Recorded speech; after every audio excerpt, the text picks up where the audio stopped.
కాంగ్రెస్ వ్యవహారాల ఇన్ఛార్జ్ మీనాక్షి నటరాజన్ కు ఎదురు దెబ్బ తగిలింది. మధ్యప్రదేశ్ నుంచి కాంగ్రెస్ తరపున రాజ్యసభ నామినేషన్ వేయగా రిటర్నింగ్ అధికారి తిరస్కరించారు.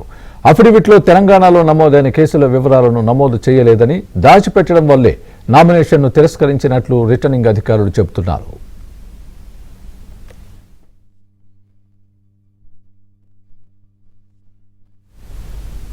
అయితే మీనాక్షి నటరాజన్ నామినేషన్ తిరస్కరణను తెలంగాణ సీఎం రేవంత్ రెడ్డి ఖండించారు. ఇది బీజేపీ కుట్ర అని ఆరోపించారు. తెలంగాణలో మీనాక్షిపై ఎలాంటి క్రిమినల్ కేసులు లేవన్నారు. ప్రజాస్వామ్యానికి ఇది చీకటి రోజు అని అన్నారు సీఎం రేవంత్.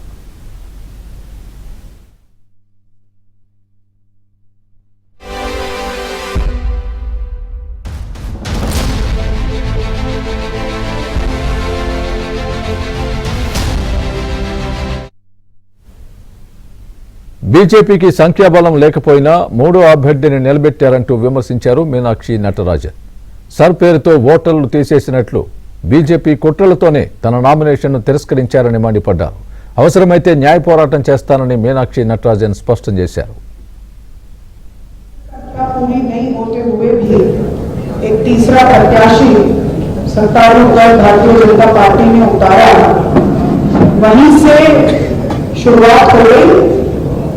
और हमें ये समझ में आने लगा कि ये किस तरह से संविधान को, लोकतंत्र को कुचलने की राजनीति, लोकतंत्र को प्ले करने की राजनीति कर रही है। एसआईआर के बहाने और अलग अलग हथकंडे अपनाकर वोट चोरी का जो मामला सीमित था, आज वो सीट चोरी एसआईआर के बाद ही शुरू हो गई। और अभी क्लियरली यहाँ पर राज्यसभा के चुनाव को भी जैसे इन्होंने मध्य प्रदेश में पिछले समय में कॉर्पोरेटर के चुनाव और अन्य चुनाव को किया है, वैसा ही बनाने की कोशिश हो रही है। మీనాక్షి నటరాజన్ నామినేషన్ తిరస్కరించడంతో ఢిల్లీలోని కేంద్ర ఎన్నికల సంఘ కార్యాలయం ఎదుట హైడ్రామా నెలకొంది. ఎన్నికల సంఘం అధికారులకు ఫిర్యాదు చేసేందుకు కాంగ్రెస్ నేతలు వెళ్లగా అడ్డుకున్నారు. అనుమతి లేదంటూ భద్రతా సిబ్బంది గేట్లకు తాళాలు వేశారు. మీనాక్షి నటరాజన్ నామినేషన్ తిరస్కరించడంపై ప్రజాస్వామ్యానికి విరుద్దమన్నారు కాంగ్రెస్ ఎంపీ కేసీ వేణుగోపాల్. కాంగ్రెస్ నుంచి రాజ్యసభను లాక్కునేందుకు బీజేపీ డ్రామాలు ఆడుతుందని మండిపడ్డారు.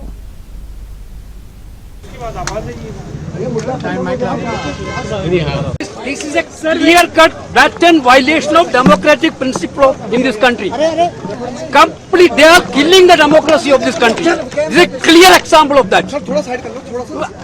6:30 only they rejected their nomination. 7:25 we have given a letter to the Election Commission of India for seeking an appointment with the Election Commission for giving a complaint. After 40 minutes, then also Election Commission is not allowing us to go. Meenakshi Natarajan Rajya Sabha nomination తిరస్కరణపై కాంగ్రెస్ నేతలు చేస్తున్న ఆరోపణలను Madhya Pradesh CM Mohan Yadav ఖండించారు. ఎన్నికల అధికారులు నిబంధనల మేరకు పనిచేశారని, కేసులు దాచిపెట్టడంతోనే స్క్రూటినీలో నామినేషన్ను తిరస్కరించారని అన్నారు. ఇందులో ఎలాంటి రాజకీయం లేదన్నారు మోహన్ యాదవ్.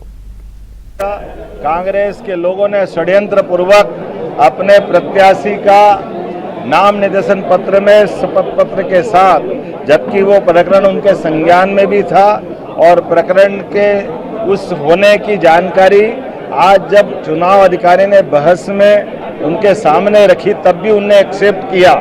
तो ये इसका मतलब है कि जान करके आपने निर्वाचन अधिकारी को भ्रम में रखा था और इसी आधार पर ये जो फैसला हुआ है, मैं समूची निर्वाचन प्रक्रिया के खास करके स्क्रूटनी की इस प्रक्रिया का स्वागत करता हूं और निर्वाचन अधिकारी ने जो निर्णय दिया वो सर्व